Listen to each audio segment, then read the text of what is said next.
মাদারীপুরের কালকিনিতে মহিলা মাদ্রাসার সামনে একটি হাত বোমার বিস্ফোরণ হয়েছে। এতে ওই মাদ্রাসার 5 শিক্ষার্থী আহত হয়েছে। একজনের অবস্থা আশঙ্কাজনক হওয়ায় তাকে ঢাকায় নেওয়া হয়েছে। ঘটনাটি নাশকতা নাকি দুর্ঘটনা তদন্ত নেমেছে আইন শৃঙ্খলা বাহিনী। কালকিনি প্রতিনিধি রকিবুজ্জামানের তথ্য ভিডিওতে মাসুমা লিসার প্রতিবেদন। প্রতিদিনের মতো শনিবার সকালেও মাদারীপুরের কালকিনি উপজেলার গোপালপুর দারুস সুন্নাহ মহিলা মাদ্রাসায় আসে শিক্ষার্থীরা। হঠাৎ মাদ্রাসার সামনে ইমন সর্দারের বাড়ির বারান্দায় থাকা একটি হাতবোমা বিকট শব্দে বিস্ফোরিত হয়। বোমার প্রচণ্ড শব্দে কেঁপে ওঠে আশপাশের এলাকা। এ সময় বিস্ফোরণে আবিদা, জান্নাত, মিনহা ও মাইমুনা সহ অন্তত 5 শিক্ষার্থী গুরুতর আহত হয়। পরে স্থানীয়রা আহতদের উদ্ধার করে মাদারীপুর 250 শয্যা বিশিষ্ট জেলা হাসপাতালে ভর্তি করে।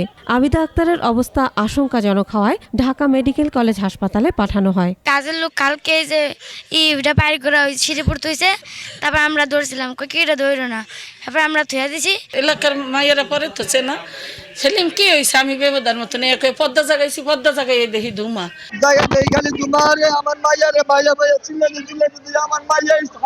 আমরা প্রথমে ভাবছিলাম সিলিন্ডার বাস্ট, পরে দেখছি যে না সিলিন্ডার না, ওটা বোম বাস্ট হয়েছে, বোম রাখছে মাদ্রাসার ভিতরে। সবথেকে দৌড়ে গেছে, দেয় ধুমার মধ্যে দেয় ওর মেয়ে, ওই মানে তার পাশে কিছু না থাকে, ওর মেয়ে নিয়ে ছুটে পড়ছে। সেলিমের কোলে ওই যে সেলিম আত্মনাদ করতেছে, চিল্লাচিল্লি কান্নাকাটি করতেছে সেলিম তালুকদার। পরে ওই যে এই কাছাকাছি যাই দেখি যে মাইয়ার অবস্থা গুরুতর। খবর পেয়ে কালকিনি থানা পুলিশ ও র্যাবের সদস্যরা ঘটনাস্থল পরিদর্শন করেন। এলাকায় অতিরিক্ত আইন শৃঙ্খলা বাহিনী মোতায়েন করা হয়েছে। আমরা ইনভেস্টিগেট করে এর পিছনে কারা আছে, এই বল সদৃশ বোমা কে রেখেছে, এবং এই যে বাচ্চাদের, ছোট শিশু বাচ্চাদের আহত হওয়ার পিছনে কারা মূল, তাদের আমরা খুঁজে বের করব এবং অবশ্যই আমরা আইনগত ব্যবস্থা যা নেওয়ার আমরা অবশ্যই নিব। বোমা বিস্ফোরণের কারণ অনুসন্ধানে কাজ করছে আইন শৃঙ্খলা বাহিনী। Masuma Lisa, 21 television.